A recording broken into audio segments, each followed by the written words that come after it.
Released in March 2012, Silent Hill Downpour is the 8th of the main installments of the Silent Hill series. It also seems to be its final one, with Silent Hill F being considered a spin-off on the wiki. It was the last entry of the Western Silent Hill games, which are the games developed after Konami gave the projects to lesser-known developers, rather than continuing on with Team Silent. They gave the series a new light, and also most likely to be more accessible internationally, all trying different things, like Shattered Memories being more puzzle-oriented, and Homecoming mostly focusing on action. And let's just say, the Downpour reviews weren't quite on its side. Before Downpour's release, people were quite disappointed by all the games that preceded, but still had hopes for Downpour, as interviews hinted at it being inspired by Silent Hill 2. But of course, that didn't quite go as planned, and this led to Konami genuinely locking the franchise in a basement for pretty much 10 years. Until Silent Hill Ascension came around, but like, bro, that's a whole other subject I will not be touching on here. Keep that whole thing very far away from me. But I'm personally what people would call a newcomer, or if you prefer, a new gen.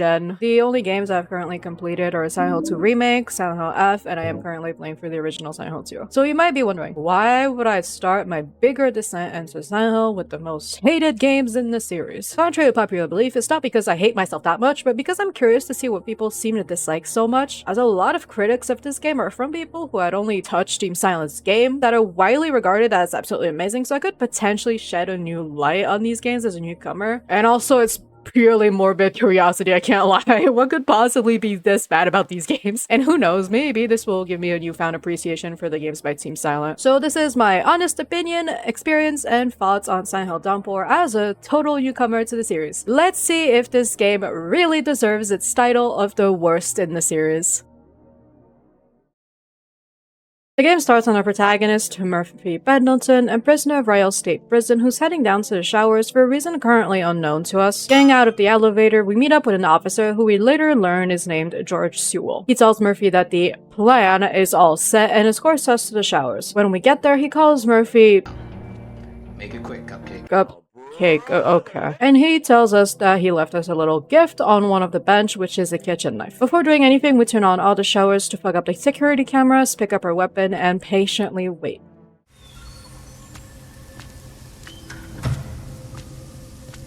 Jesus, you scared the hell out of me. What the hell's going on? Where's Sewell?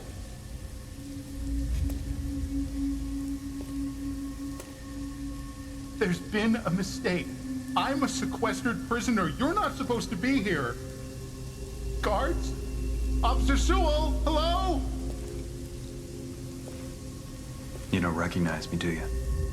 What? Someone eventually comes out of the shower and gets slightly jump-scared by us being there, and we eventually learn that he's a sequestered prisoner. From here, you should be able to connect the dots by yourself as to why. Murphy gives him a hashtag back to reality moment, and that seems to finally ring a bell to this guy. Of what? No clue yet. And I'll cue a really simple tutorial of combat mechanics, which for now is spamming X until the target falls. Oh god, this game is gonna be so fun.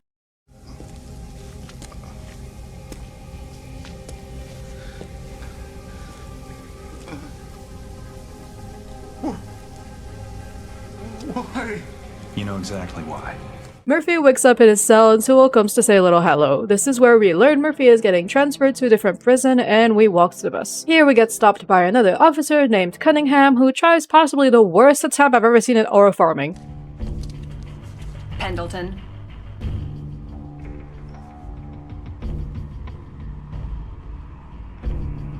Get on the bus. Like, what was the goal there? We get on the bus and we're now on our way to the other prison. And also don't mind the black and white flashbacks. This is standard Silent Hill protagonist things. Anyway, bye-bye road. We got more important fish to fry.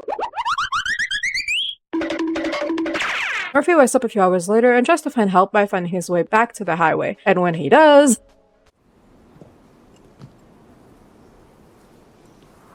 That's far enough. Get your ass down on the ground now. Cunningham, who really likes to agitate her gun around for some reason, is however a bit dumb, and rather than listening to Murphy and help each other out, she decides to try and cross over the ledge, and of course, there she goes. Here you're met with one of the first few choices in this game. Either you can help her or leave her to fall. Don't be fooled though, what you choose has absolutely no effect on what happens to her, she just falls anyway.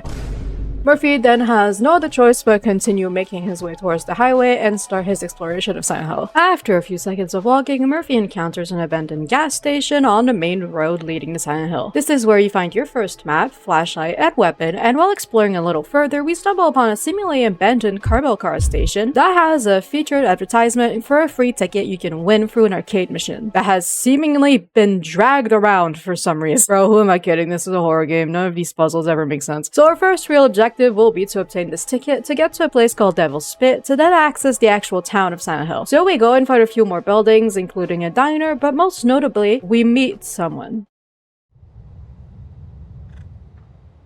Wicked old beast, ain't she? What? I said she's a wicked old beast. Me, I'm partial to something with a little less rust. But to each his own. Look, I don't want any trouble. Just point the way out of town, and I'll keep right on going. Now who said anything about trouble? Just trying to be helpful, son.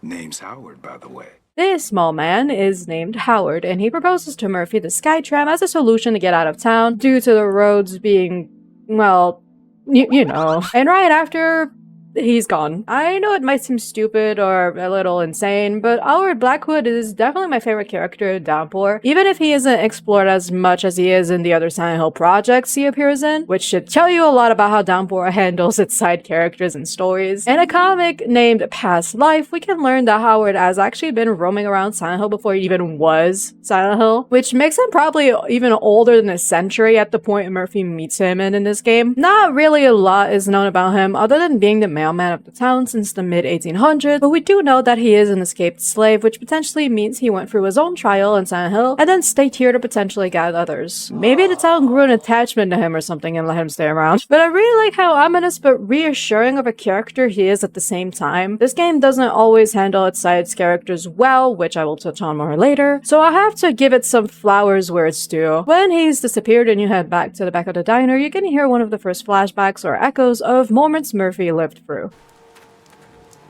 You can't undo anything you've already done, but you can face up to it.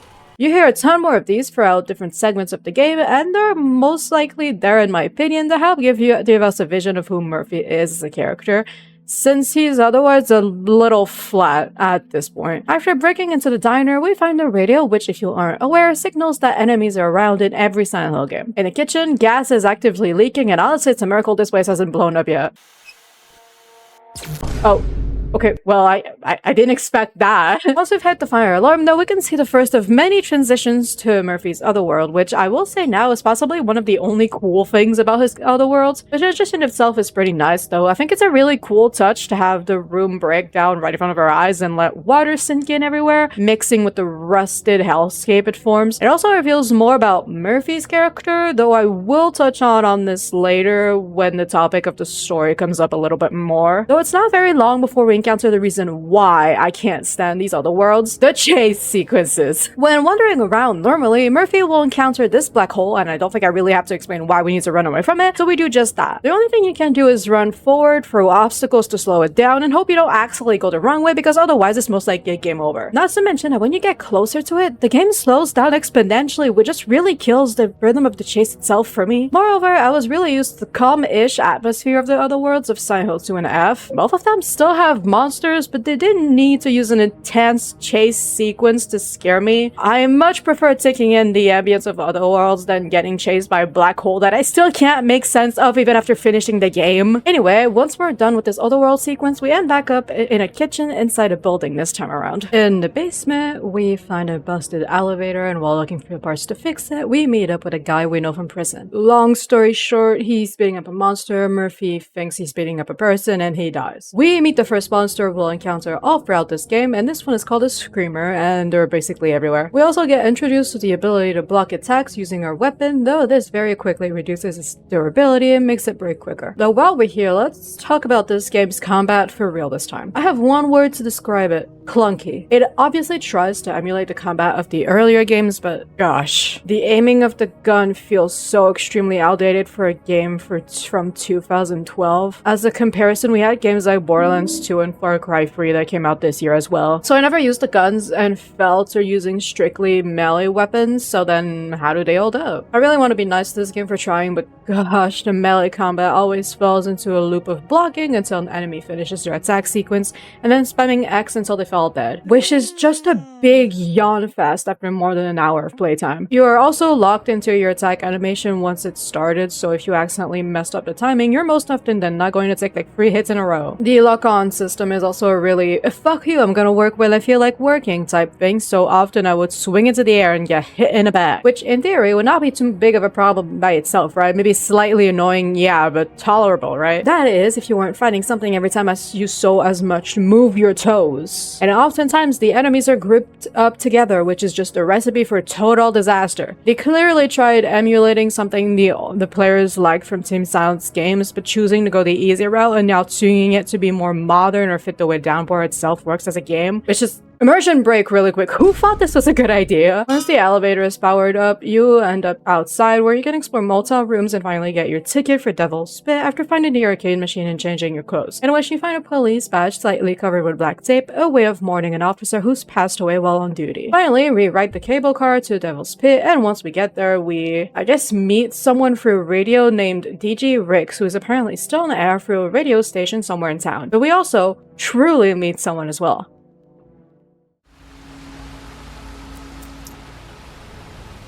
Pretty impressive, ain't it? You might not guess by looking at it, but this place used to be filled with all kinds of visitors. Moms and dads and little kids and... Yeah, it was a really nice place. I'm sorry. You are? Name's JP, and that, sir, is the Devil's Pit. 490 meters straight down to the blackest soul of the earth. The deepest limestone sinkhole Look, north that's of... fascinating, but... Sorry. Something tried to kill me back there. You haven't seen anyone? I'm strange wandering around here, have you?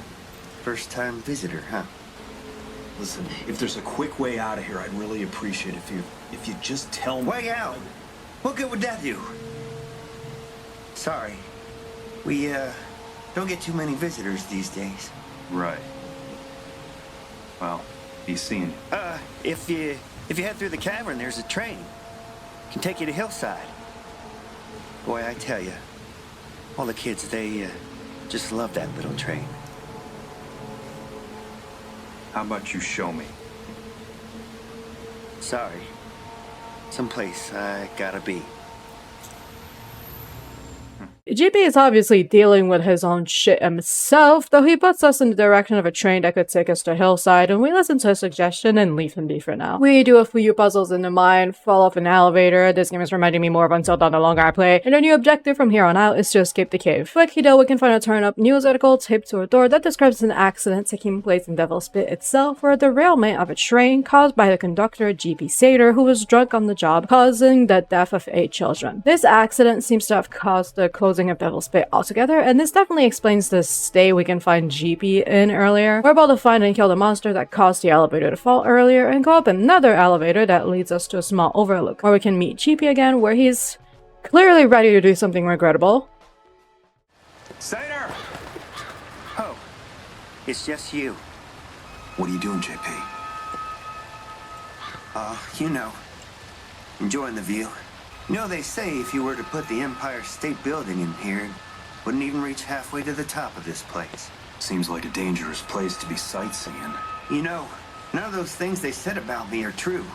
The papers and stuff, people around town, my lawyers, they said it was just circumstantial evidence and whatnot. That's what I kept telling them. Yeah, I read all about it. Those newspaper men are goddamn fucking liars. Relax, man. We're just talking here. What happened? That was an accident. I didn't mean to hurt nobody. I didn't murder nobody. Murder's a mortal sin. You go to hell for murder. Ain't that right, Murphy? Surely your mama taught you about what's right and what's wrong. Those kids had parents that might disagree with you. The paper mentioned negligence. It was an accident. You were completely hammered. There were witnesses. GB is very obviously completely overcome with the guilt of his actions, but he is also unable to accept what he's done, wanting to pass what happened off as a simple accident, which is more than likely the reason he's in Silent Hill to begin with. You're faced with another choice, this time to either console or taunt him, but once again, it does not matter. What do you mean? Just wait a second. Be seeing you around, Murphy. No! I actually recently learned of a theory that says GP is in a loop inside of Silent Hill that's supported by the giant pile of coins you can see when you take the train. So GP might just be stuck in a loop inside of Silent Hill until he can finally accept what he's done. Just thought it was interesting to mention to give a bit more depth to his character that I otherwise personally think falls a little flat. While on the topic of the train, however, this sequence is themed out like a bit of a haunted house ride where you just sit and let every shit around you happen. So at the end you can spot something pretty interesting.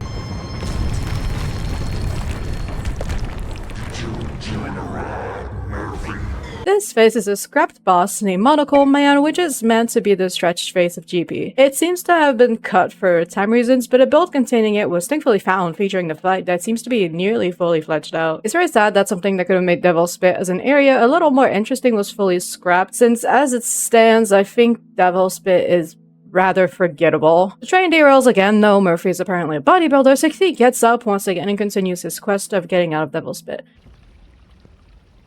Pendleton. Cunningham makes another appearance somehow and notices the badge Murphy has been carrying with him. While she genuinely considered killing Murphy here, she instead sits against a railing and lets us go. At this point, I really didn't like her, so I just genuinely bolted out of there. Thankfully, we're finally out of the cave and DJ Rick's come back to give us a quick update. Speaking of which, this next one goes out to Murphy Pendleton, a lost soul on a stroll. You keep on keeping on, bro, and your pal DJ Ricks will do the same. Playing the music y'all want to hear. And after that, we're finally in the actual town itself, which I will unfortunately gloss over as nothing of actual interest happens here. It's pretty open world and has a ton of side quests you can do, but they're not necessarily compelling and I just wasn't interested in them at all. Anyway, I found a random ass house, which is somehow the way we're supposed to go here. I climbed through the second story window after going up a ladder, where once inside, DJ Ricks talks to Murphy directly again, asking him for help. DJ Ricks back again with another dedication for Mr. Popularity today, Murphy Pendleton. The WLMNFM phone's been ringing off the hook for all Murphy. All I can say, people, is that DJ Ricks is gonna have to meet this dude someday and find out what his secret is. Heading downstairs, you get confirmation that you're not meant to just run around aimlessly and that you're on the right track through another cinematic.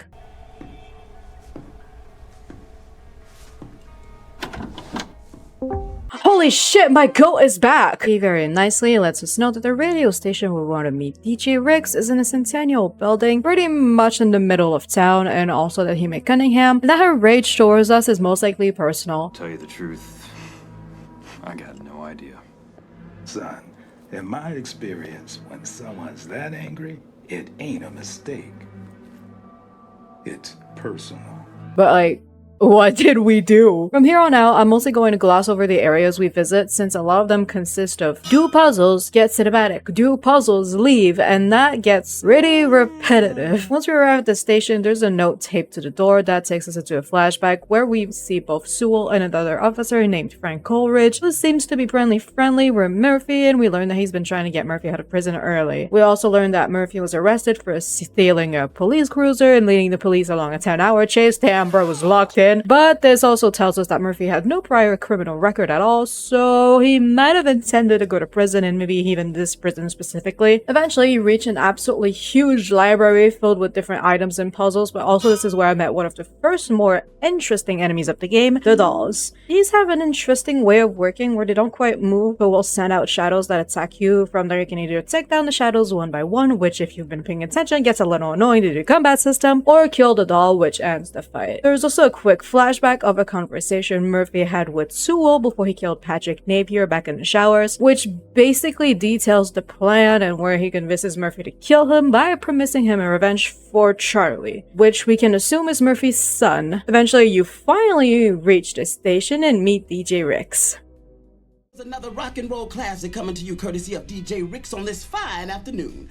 Weatherman says there's a storm coming our way to spoil the fun. So batten down the hatches and snuggle up under the blanket with the one you love, because it's going to be a rough ride. And speaking of rough rides, we got another dedication going out to my man with the plan, Murphy Pendleton. Somebody out there has got an eye on you, MP, so watch your back and keep it on track.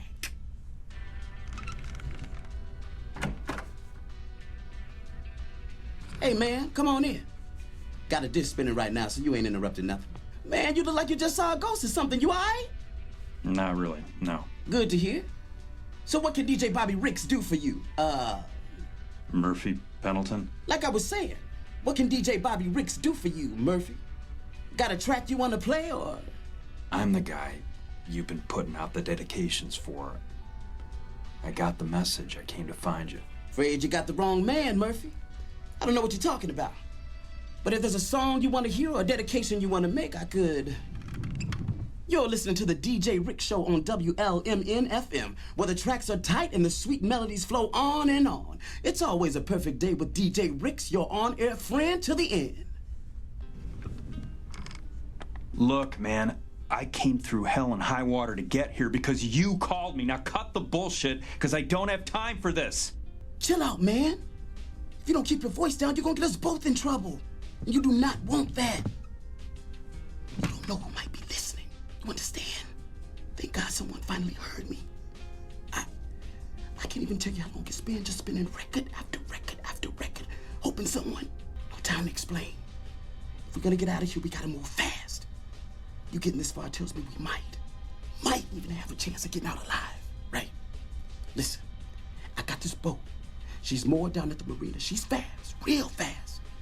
Problem is some motherfucker ransacked the studio and checked the keys. Bobby Ricks?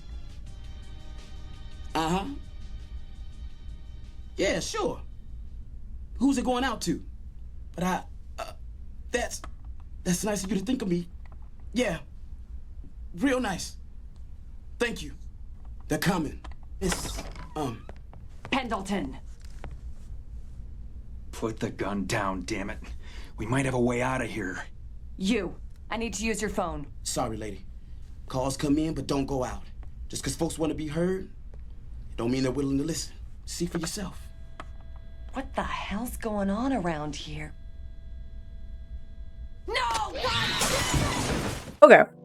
This is a good time to bring up my issues with the side characters in this game. You see, the game at this point has been hyping up DJ Ricks like an important character who would tell us more and explain what's going on to us, but after this, there's absolutely nothing. How are you going to build up a character for 2.5 hours, almost free, and then only show them physically once? And DJ Ricks himself seems interesting since we can vaguely understand that he's being forced to stay on air through his dialogue. This goes for other characters like JP and Sewell, as well as Officer Coleridge. They're all interesting characters who, if they had the same amount of time and effort poured into them, could have made for a much more interesting experience. What I've always liked about Silent Hill has stories of its side characters always fused into the main storyline in a way that was pretty much flawless, like puzzle pieces, you could say. Here, it more or less feels like they slapped side characters in because the other Silent Hill games do it, which is just another yawn fest. Anyway, our new objective is now to find the keys to Rick's boat and start a fire to trigger the alarm and open the exit door, and this immediately launches us into another chase sequence in Murphy's Otherworld. Though this segment has some pretty cool experimental things like a room turning gravity upside down, a trip in a prison cell reminiscent of Murphy's actions in the showers, and near the end of this ride we can spot someone in a wheelchair rolling down the hallway. It seems like he possibly recognizes this person, but he doesn't really mention it more than that. One more annoying ass chase later, we spot one of the more interesting enemies of this game, who for now we'll call the Sledgehammer guy. He does have a pretty cool design, but it doesn't feel like he'd belong in a game like Silent Hill. I'd see him more fitting in a game like Outlast than here. We'll touch more on him later though. After that whole Otherworld segment, the goat is back yet again to deliver some mail. It's just to Murphy, obviously, and it's from an old orphanage, but he says fuck it and rips it up. This is actually the last time you encounter Outward, by the way, so I hope you enjoyed his presence while it lasted. Whatever I did to get here, I've had enough. I want out. Son, you still don't get it. It doesn't matter what you want. As for me, I got mail to deliver. Goodbye, Murphy.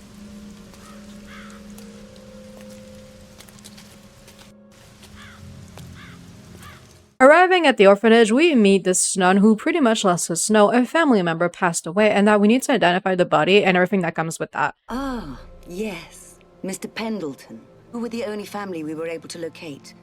Your presence is very welcome. I'll meet you in the morgue in the East Wing, when you're ready. In the meantime, please feel free to look around.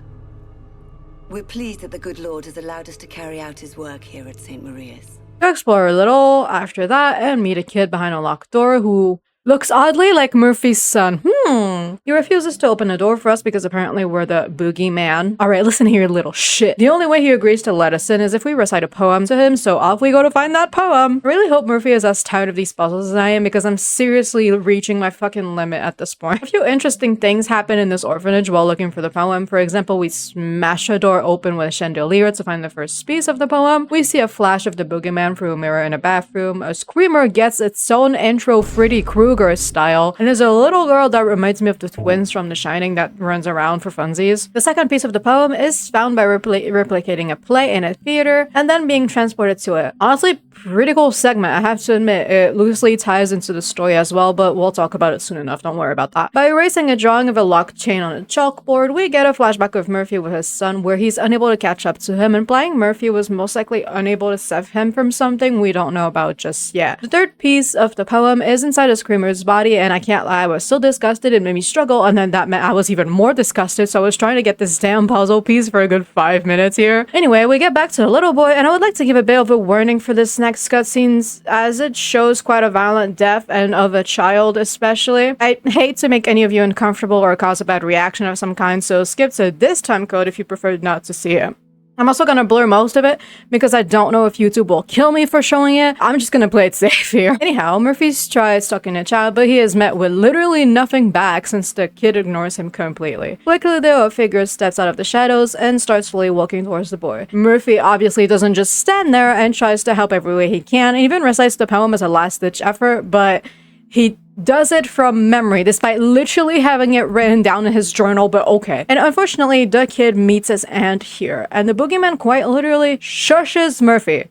Okay, fuck you too, bro, what the hell? Of course, in good Silent Hill fashion, the door opens once the boogeyman is gone, and Murphy apologizes to the boy for not being able to save him. Then a quick flashback happens of the day Murphy's son was found by the police in a lake. The little girl from earlier appears out of pretty much thin air and misunderstands that Murphy killed the boy before running off, and Murphy follows her because, well, the boogeyman is around or something along those lines. Follows another Otherworld segment with, of course, its obligatory chase sequence, but also a type of mini-boss segment. Basically, the boogeyman appears, screamers spawn, and he slams his hammer down, which makes the ground shake and crack. It's a pretty interesting segment, though to me it felt more like they were trying to give the boogeyman some sort of cool segment before something that will come later, so we don't feel like his appearances are random. But this could definitely be worse, honestly. Long story short, we eventually fall down a hole and wake up inside the morgue. Why does this place literally have everything? What the hell? And this is where we learn the body of Murphy's son is the boogeyman. No! This isn't my son! This thing's a monster, a murderer! Yes, well, I suppose that runs in the family. Have you wandered so far off the path to not even realize who you are? What the hell are you talking about? So often the answers are before us, Murphy. If only we allow ourselves to see them, then they cried out to the Lord in their trouble. I screwed up, He saved but I didn't them. see any other He way. brought them out of darkness. You and don't the know what it shadow was of death, like to and know it broke was their my bonds fault he apart. was gone. Every You who time I seek God, shut let my your heart eyes, revive. I saw Charlie's For the face Lord and hears all I thee could and think does not was, despise that his who monster are is still possessed. alive, but I'll never get to see Amen. my boy again. Why are you doing this to me? What do you want? What I did to Napier didn't solve anything. Charlie was still gone, and I was stuck in prison. Everything spiraled out of control. It was my fault. I just want my life back. Revenge is a long, treacherous road, isn't it, Mr. Pendleton? Where do you suppose it ends? If it didn't hit you before, the core part of this game's story is revenge and the dilemma it causes. Murphy admits to himself that he blames himself for the death of Charlie, and that it's not fair that while his son lost his life, Napier was still alive and in prison. So he got himself arrested, got in the same prison as Napier, struck a deal with Sewell to get the opportunity to kill him because he thought that was what was right. Though in the end, it only caused, well, literally everything you see in the game. He eventually admits that killing him didn't solve anything, and it definitely didn't bring his son back. Honestly, a platter of revenge like this is hard to pull off in most cases since it always causes a certain split between the audience. Some will be okay with the revenge cycle being broken, while others want to continue the an eye for an eye mentality, if you will. And while there's not necessarily a right choice in this type of situation, and it is rather up to you as an individual to make your choice as to where you stand on the matter, this game actually shows two sides of this dilemma. The first is obviously the one we've just went over with Murphy and the guilt he inflicted on himself because of the death of his son took on him, and in general what he had to commit for what he thought was the right thing to do. But at this point, I'd almost consider the character arc of Murphy to be over, so to see the other side of this coin, we, aka I, have to continue playing. But first,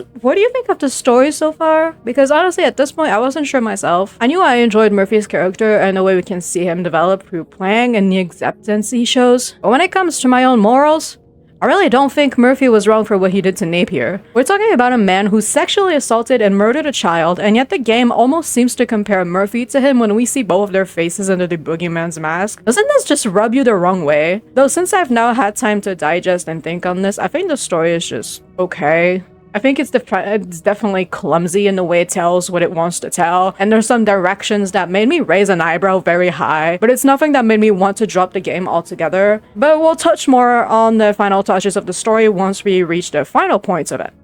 Eventually, Murphy notices the key to DJ Rick's boat tied around the boogeyman's neck, grabs them, and oh, damn. I swear to God, we keep getting knocked out in this game. What the fuck is this? Murphy wakes up in a neighborhood, and once he reaches the shore, the boogeyman rises out of the water and this starts a boss fight. Honestly, he fell super quick. Remember that part I mentioned in the other world earlier? Yeah, they definitely put that there to give the boogeyman more aura because this boss fight is really lackluster. Once you beat him, Murphy lets go of his anger, accept what happened, and we can see Charlie and the boogeyman disappear.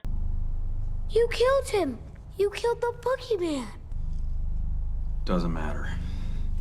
It didn't bring you back. Nothing can bring you back. It's not your fault.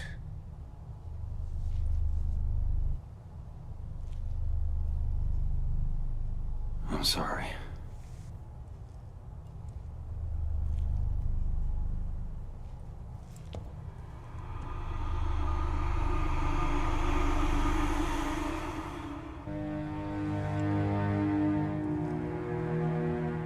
With the keys in hand, it's time to head north of the town to access the boat.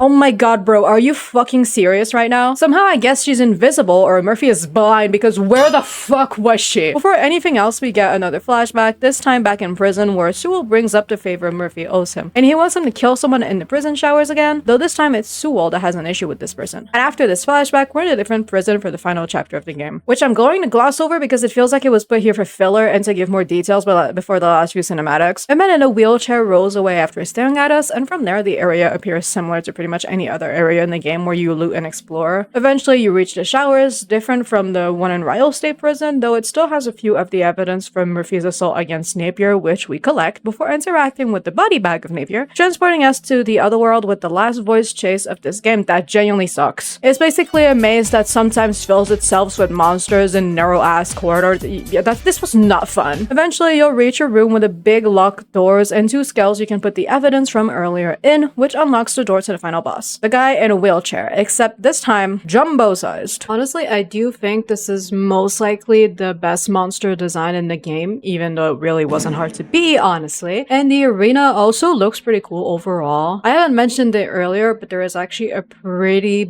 big amount of foreshadowing leading to this boss fight. Like, he's literally the first thing you see when you start this area. But there is also a certain amount of wheelchair imagery that leads up to this. I do have to admit, I have a certain gripe with this fight. It's a little hard to explain, but both me and Jonah got super overwhelmed when it came time to fight this boss. I'm not sure if this is because I couldn't quite figure out how the mechanics work despite the simplicity of them, but we were both silent in VC until it came time to deal the final blow.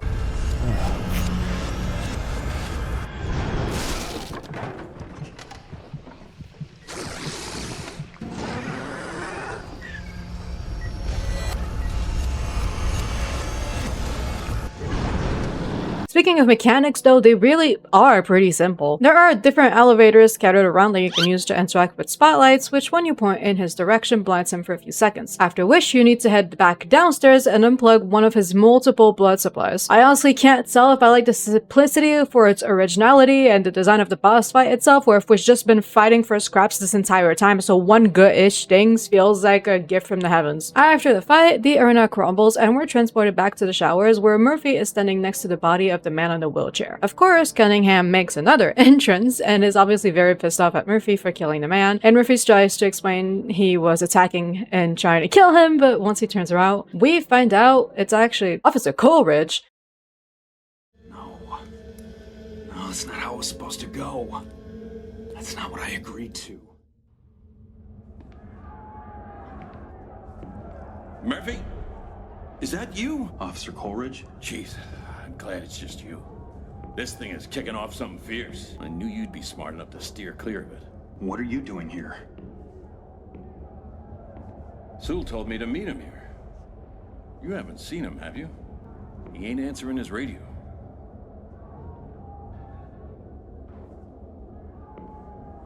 Are you okay, Murph? You don't look so good. What the hell's going on, Murphy? No. This isn't what I agreed to. What are you talking about? Agreed to what? Tell him, Murph. What's going on here, Sewell? Should've learned to keep your big fucking mouth shut, Frank. Now my friend Murphy's gotta shut it for you. As it turns out, the person Sewell wanted dead was Coleridge, since he was about to report him and try to put him under investigation for his weird behavior. As an ending to the flashback, Murphy refuses, and it immediately cuts back to Cunningham holding him at gunpoint. And it's revealed that she is Coleridge's daughter, explaining why she was determined to capture Murphy. This is where the game does something interesting. While Murphy's boogeyman was Napier and the reflection of his own actions, in Cunningham's POV, Murphy is her boogeyman. This starts a sequence where we play as the boogeyman chasing her down a seemingly pretty handless hallway as she shoots us and opens jails to release monsters. The angle is to catch up to her and hit her with the hammer. Once that's done, we're confronting with the final choice, sparing or killing her. Okay. Pause. This being a Silent Hill game, of course, means there are multiple endings, 6 in total, with 4 being the quote-unquote normal ones caused by your actions in the game, and the other 2 being secret ones. In similar fashion to Silent Hill 2, where your ending is decided through a point system that calculates how you treat different enemies and how you act in general, Downpour uses a karma system. This time, your choices you've done throughout the game affect your score, as well as the amount of enemies you've killed. The nuance being that when you fight enemies, they will simply collapse on the ground where you can finish them off.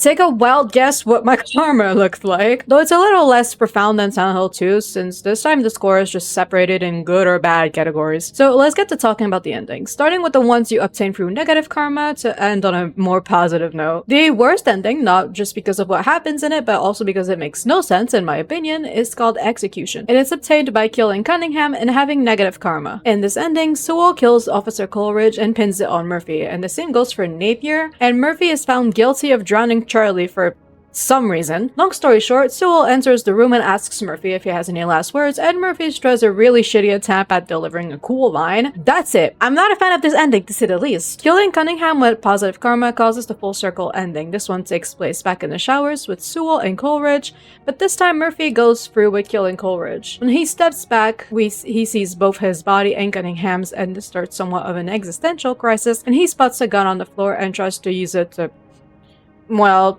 you two, please don't get me. But this doesn't work, and he wakes up back in the cell of the final section of the game. This is to imply that Murphy is unable to accept the weight of his actions and is therefore stuck forever in Silent Hill like Howard. This is such a hey buddy, ding ding ding, wrong choice buddy ending. It's super lackluster, and honestly, I think the game could have been just fine if it wasn't there. Literally nothing of interest happens and it feels like the game is begging you to just reload your save and pick the other option. The next one is named Reversal, and it's one of the secret/special ones. For this one, just let Cunningham kill you during the final segment. It shows Cunningham waking up in Murphy's cell in Royal State Prison, and Murphy comes by and says Sewell's opening line. It's pretty easy to guess that what the game is trying to get at with this one is that by killing Murphy, Cunningham didn't confront her boogeyman and therefore is doomed to repeat the same cycle over and over, which is pretty much the same idea as the last ending really, but it at least has a bit more going on. Okay, let's start on the positive this time. The ending I got, called Forgiveness, is achieved by sparing Cunningham with positive karma. The boogeyman/Murphy will put down the hammer and walk away from Cunningham, implying that he's quite literally walking away from the past and the situation altogether. We pick back up in the flashback from earlier where Sewell was asking Murphy to kill Coleridge. In this ending, he refuses to, prompting Sewell to do it himself instead. Interestingly enough, in this ending at least, Murphy never actually killed Napier, instead injuring him and causing Sewell to finish him off. This does quite change Murphy as a character and how we see him as well, as this means he was never truly a murderer, though this is actually a scripting error as stated by a producer, and Murphy very much was meant to have murdered Napier. In the comic about Cunningham's story that uses the next ending we'll discuss, it is made canon that Murphy did not kill Napier. Nonetheless, Sewell calls other officers to can pin the blame on Murphy, and we head back to Murphy and Cunningham in the showers. Murphy apologizes to Coleridge and blames himself for what happened, but Cunningham forgives him, and this prompts them to teleport back to an area near the crash site next to a lake. It's a cool touch that the sun shines and the rain has stopped at this point. The storm has quite literally passed. Once Cunningham gets a call from another officer on her radio, she declares Murphy is dead and therefore lets him leave to somewhere, I don't know. All things considered, I'm glad I got this ending first, and I think it's one of the pretty good ones. Cunningham finally understands what happens to her dad. Murphy moved on and can start a new life if they've both forgiven each other. The only loose end here is that, well,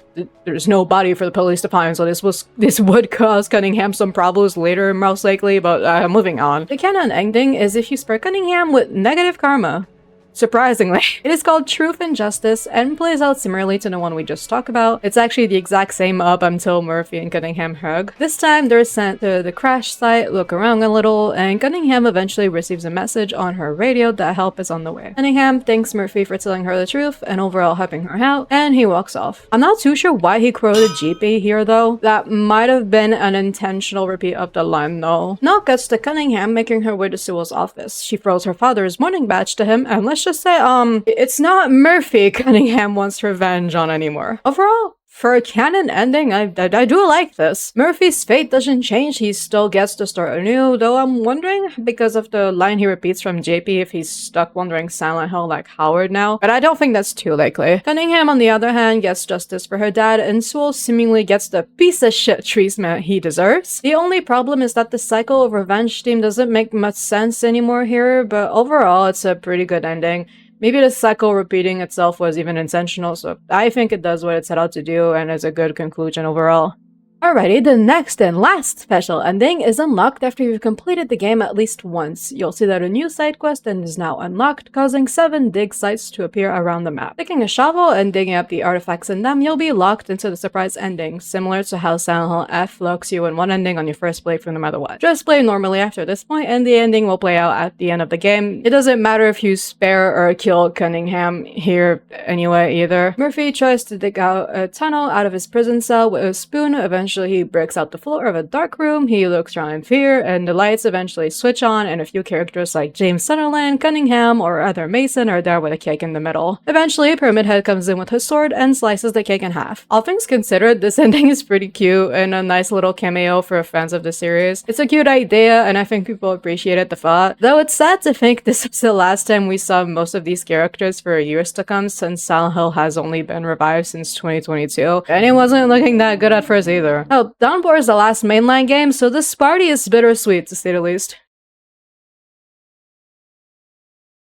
So, Congratulations, you've joined me on this extremely long journey and made it through. I have a lot of different thoughts on this game that range from this is literally just other shit and oh wait a second, that's not too bad. So I believe the most effective way to cover this is to separate the game by positives and negatives. Starting with the things I dislike the most to once again end on a more positive note. Okay, so our first victim is of course, unfortunately, the combat. I went over it in detail earlier, but it is genuinely this game's biggest problem. It significantly holds it back from being great instead of just a good game you'll never really lunch again after finishing. They wanted to create something reminiscent of the older games, which is an amazing idea in theory, as players probably found themselves missing these elements after the last few games, but it was executed in all the worst ways, despite the fact multiple games have already shown you can implement other combat gameplay mechanics and make it work. The aiming is overall absolutely fucking horrid, the lock-on system is really messy, and the weapon's durability is, well, pretty shit. It's extremely low for all of them, because then you'd have to run around and find another one mid-fight. The level design and monster designs are something for sure. I don't think there's a better way to show what I mean than showing you pictures directly. Just what are these and what were they thinking? The most annoying part is that I know for a fact there's probably a very interesting thought process behind the creation of these designs. But the final thing is that it doesn't work nonetheless. There's a lot of cool ideas with them still, like the dolls, but that's it. The world of the game in general is also really generic and I'd say repetitive. Go play any other Silent Hill game and come back to Downpour and you immediately see the problem. It seems to lack any substance or anything memorable. The best way I'd describe it is it feels like they modeled a town and then added the fucking scary things that come with it. It works, sure, but it's nothing extraordinary and that stays in your mind for ages after. Of course, I do have to mention the side characters. They already got their little side tangent earlier, but like I said, there is nothing of interest to them. Whereas the other games feature side characters that directly tie into the story and are there to say or show something interesting, the side characters in Downpour are usually used to progress the story. I'm especially thinking of DJ Ricks with this, who is there strictly to spawn the idea of using the boat as an escape route into Murphy's head. Howard honestly brings it back a little though. I don't think they're badly written at all, just not quite my cup of tea at all. I'm not going to mention any bugs here. I know the game officially still has some, even if it was way worse on release, but the personal bugs I encountered were due to the emulator I was using, as Downpour is no longer available for sale anywhere. Trust me, I tried. I was not going to spend $300 on eBay. This is where the constant saving icon comes from. Switching to the positives, the first thing I want to talk about is Murphy's character. This ties into the story of the game, I'll discuss in just a second, but Murphy's character was very interesting to me, and I think his voice actor also delivered very well in certain areas. I liked the way he developed throughout the course of the game, and I think he was handled well overall. The story in the end came in clutch. I think the pacing is a little lackluster at times, especially with how it feels like I'm getting shit thrown at me repeatedly in the last few sections, and I wasn't sure if I enjoyed the direction it was going in for a little while, but I think it came through in the end. The boogeyman being an entity used to portray through different characters' points of view I think is truly an amazing idea, and I enjoyed the switch to Cunningham near the end. I still think it's clumsy at times, and that its directions are a little weird from time to time, especially in the way it compares Murphy to Napier, even though I do see the way they meant it in the Murphy had to become a monster just like him way. I'm still not the biggest fan, but all things considered, they did handle the theme of a cycle of revenge pretty well, which is not an easy thing to do. Overall, I think the story sets out what it wanted to do and says what it wanted to tell in an okay way. This game handles symbolism actually rather well. I've mentioned it earlier with the very subtle mentions of wheelchairs everywhere, but Murphy's other worlds are also filled with things that will remind you of prison and his personal trauma with the death of his son. Water also being a constant theme with the rain or the fire alarm systems that nearly always start another world segment. It's overall really smart, and I enjoyed the revelation that explains why all that is there a lot. I did also quickly want to mention the sound design before my final thoughts. I think it can be quite a mixed bag, but overall I found it complemented what was happening on screen pretty well, and I think that's a good thing. Overall, my thoughts are that Downpour might not have been just as bad as I anticipated. Me and Jonah started playing this game with the "this is gonna be so fucking shit" mindset. Hell, I asked him to play with me in VC as mental support actually, but where it disappointed me also surprised me. If I had to rate this game on a tier list, it would probably be a C. This game's biggest problem is that it fails everywhere it tries new things. New ideas that could have been very good for the franchise were executed extremely badly. I don't blame longtime fans of the series at all for disliking it as much as they do. Comparing itself to Silent Hill 2 was a big mistake overall, it's nothing like it. But if you're just looking for a game to play and you can ignore everything we talked about, ignore that it is a Silent Hill game and treat it as its own standalone thing with zero connection, you might just have an okay time. Overall, yes, this game is definitely right in being called one of the worst Silent Hills. But if you're okay with all of these cons and you're able to give it space without constantly comparing it to the previous masterpieces Team Silent made, it's just alright. But feel free to let me know your own thoughts on the game below. I've read some reviews and I've seen some people say this is actually their favorite Silent Hill, so I have to admit I'm curious. And feel free to also correct me if I've done any mistakes on anything. I read any and all comments, so feedback is always welcome. And congratulations, you've made it to the end of the video. I apologize it's coming so late. I found myself having a few issues with it, and overall making a video on a game you didn't necessarily enjoy found me getting a little burnt out at the end. Gee, I can't wait to see how playing Homecoming is gonna go. I really do hope you enjoyed. I kind of poured my heart out into this one, and I tried a few new things, especially editing wise, so let me know what your thoughts are. If you're new here, you know the drill, subscribe to see future videos, and especially if you want to see what I think of the other Western Silent Hill games, since that's going to arrive soon. And I'm also on Twitch where I do weekly streams, and I'm coming back from a small hiatus early June, so feel free to check that out if you're interested. Right about now, a little card should be popping up to take you to another video of mine. Thanks for watching, and I'll catch you in the next one.